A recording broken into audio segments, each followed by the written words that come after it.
दुनिया भर में तमाम खबरें तैर रही हैं, लेकिन वो दो खबर जिस पर दुनिया की निगाहें टिकी हुई हैं वो है पहला सोना और दूसरा है मिडिल ईस्ट।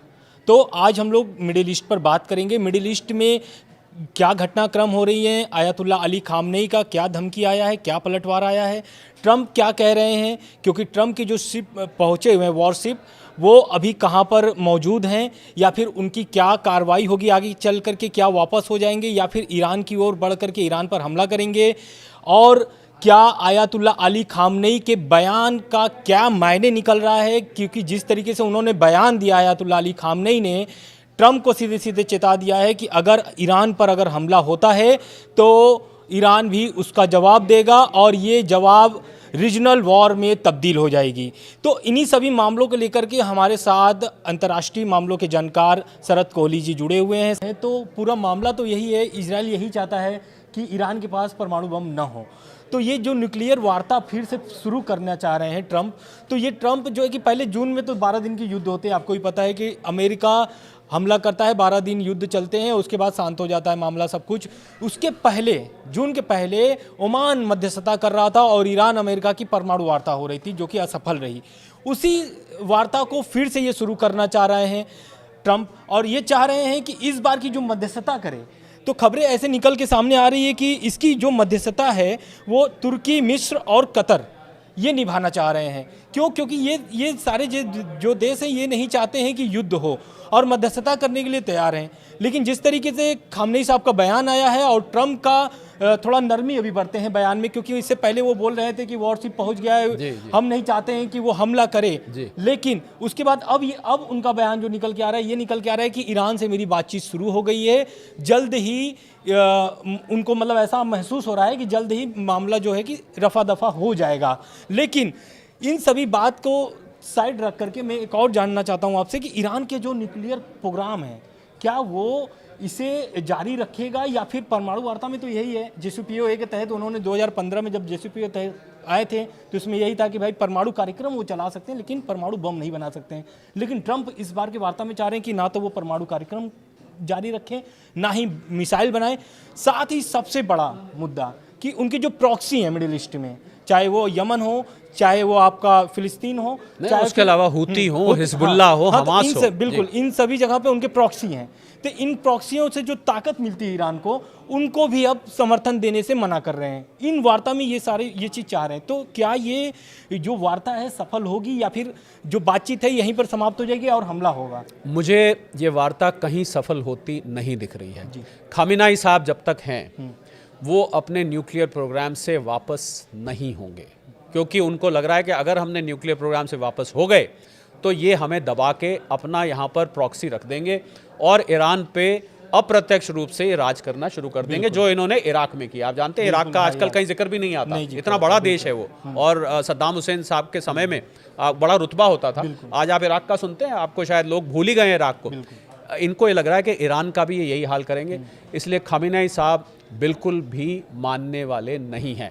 अब खामेनेई साहब अगर मानेंगे नहीं तो ऐसे में अमेरिका क्या करेगा? एक तरफ UAE और सऊदी जैसे देश उनको अपनी धरती नहीं इस्तेमाल करने देंगे, कैसे ट्रंप साहब हमला करेंगे? और मुझे ऐसा लगता है, जो मैं बात कहने जा रहा था पहले, आनंद वो बीच में रह गई, कि ये अपनी देश की जनता से ध्यान भटकाने के लिए ये जो उन्होंने वेनेजुएला में किया, और ट्रंप साहब के बयान को तो मैं क्षमा मांगते हुए कहता हूं मैं सीरियसली नहीं लेता।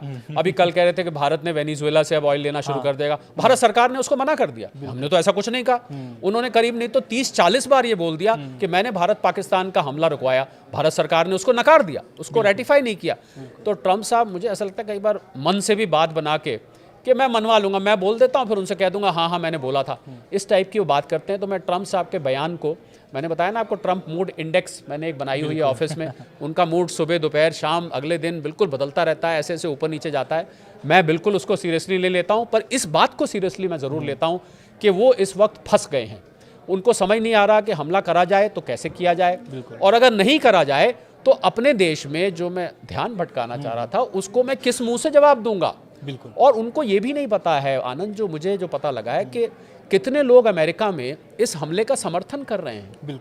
क्योंकि मुझे नहीं लगता कि आम अमेरिकी इस हमले का समर्थन करना चाहता है। वो अमेरिकियों को ये बताना चाहते हैं, देखो अगर मैंने अटैक नहीं किया ना तो ये न्यूक्लियर बम बनाकर कल को तुम्हारे ऊपर अटैक कर देगा, इसलिए मैं तुम्हें बचाने के लिए मैं ये काम करने जा रहा हूँ कि मैं पहले ही उसको जाके मार दूँ। तो मुझे लग रहा है कि ये सारी खिचड़ी बहुत कॉम्प्लिकेट हो चुका है।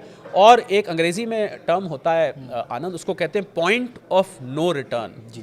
तो ये पॉइंट ऑफ नो रिटर्न पे मामला अगर पहुंच गया तो ये बहुत ही, और ये विश्व युद्ध की आहट यहाँ पर पहले ही रशिया और नेटो के बीच में, आपको पता है नेटो टूट चुका है, अमेरिका लगभग नेटो से बाहर हो चुका है। और अब यूरोप के देश, जब यूरोप के देश ने भारत के साथ ट्रेड डील करी तो उसका एक कारण ये भी था कि अब अमेरिका को पता ही नहीं अमेरिका किसका दोस्त है। मैंने अपनी नक्शा दुनिया का उठा के देखा आनंद, और उसमें मैं ढूंढ रहा था कि अब कौन सा ऐसा देश है जो अमेरिका का दोस्त है। आप सच पूछें, मुझे एक भी देश ऐसा नहीं मिला जो उसका दोस्त मिले। साउथ कोरिया के साथ उन्होंने सबसे पहले ट्रेड डील करी थी 15% की, सबसे पहले भाग के गया था नॉर्थ कोरिया, उस पर भी उसने 25% ठोक दिया। यूके जो कि उनके आगे हाथ जोड़ के खड़ा रहता था, सर जैसे आप कहें हम करेंगे। आज यूके को भी समझ आ गया, भैया ये तो कभी कुछ करते हैं कभी कुछ करते हैं, बड़ी अटपटी सी बात करते हैं, बेइज्जती कर दी यूके की।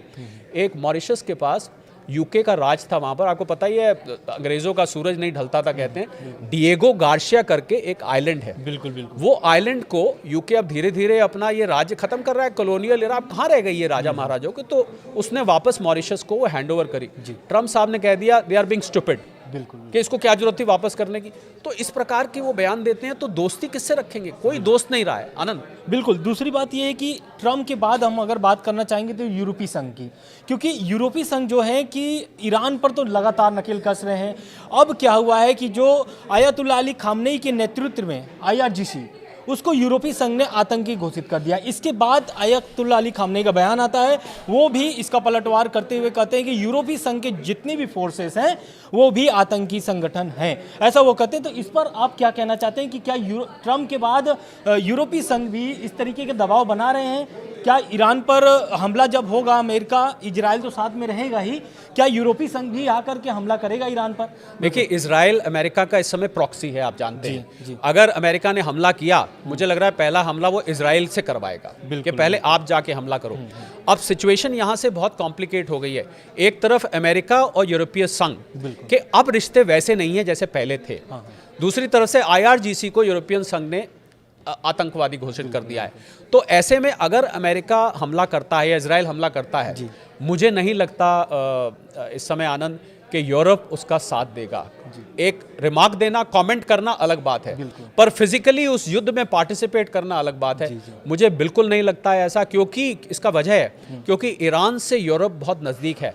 और आपको जिस मिसाइल की मैंने बात की थी ना, थार्ड मिसाइल की, ये थार्ड मिसाइल यूरोप, अमेरिका पहुंच सकती है नहीं पहुंच सकती, ये तो एक प्रश्न चिन्ह है क्योंकि बहुत दूर है, परंतु यूरोप ईरान से बहुत दूर नहीं है, इसलिए यूरोप तक वो मिसाइल की रेंज है।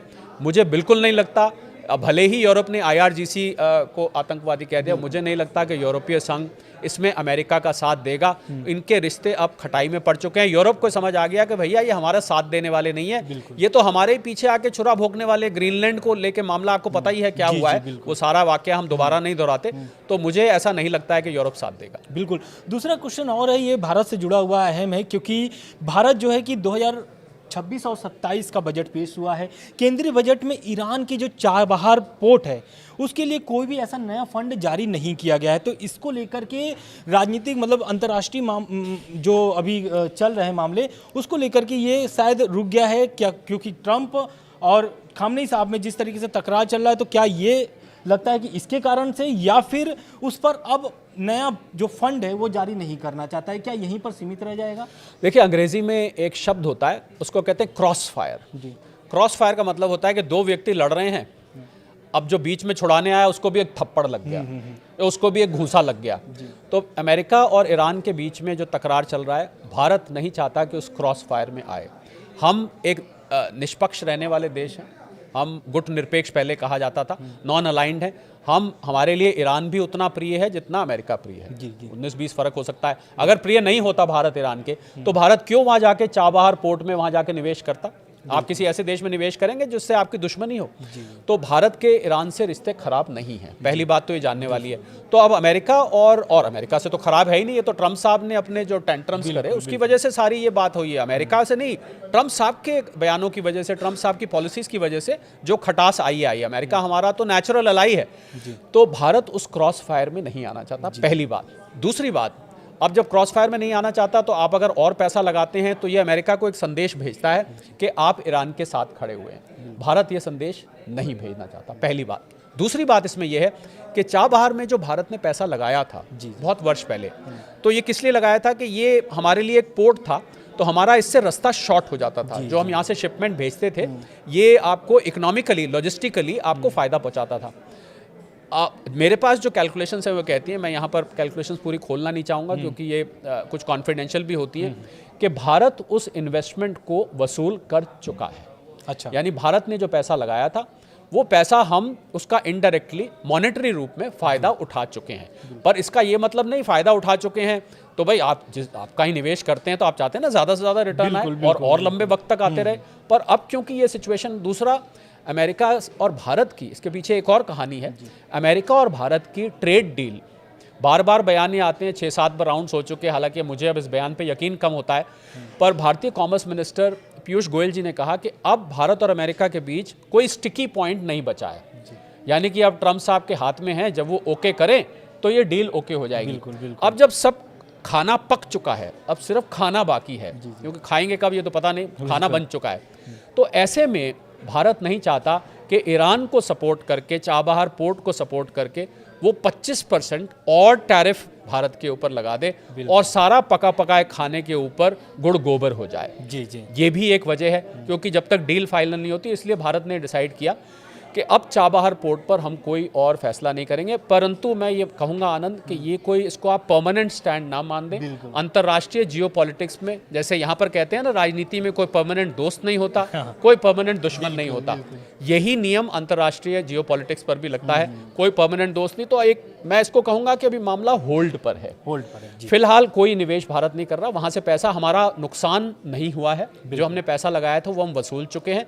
परंतु ये नुकसान जरूर है कि हम उससे और फ़ायदा आगे भी उठा सकते थे, वो हम आगे नहीं उठा पा रहे हैं। तो ये इस पर भारत का स्टैंड है और मुझे उम्मीद है कि जैसे ही अगर ये टेंशन ख़त्म हो जाती है, हालांकि मुझे चांस कम लग रहा है, आपको सच दिल की बात कहूँ, तो फिर भारत वहाँ पर पैसा लगा सकता है। बिल्कुल। देखिए, इसके अलावा भी भारत ने यूएन में भी सपोर्ट किया था।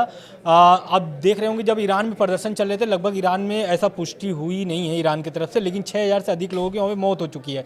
इस प्रदर्शन को लेकर के वहाँ पर यूरोपीय जो देश है वो एक प्रस्ताव लाए थे कि ईरान के खिलाफ ऐसा करके, तो लेकिन भारत भी वहाँ पर ईरान के पक्ष में वोट किया था और प्रस्ताव के खिलाफ वोट किया था, ये भी कह सकते हैं।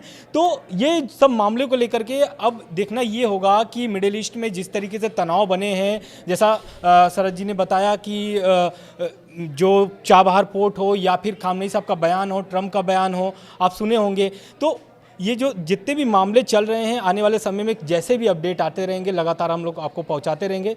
सर जी, धन्यवाद। Thank you so much.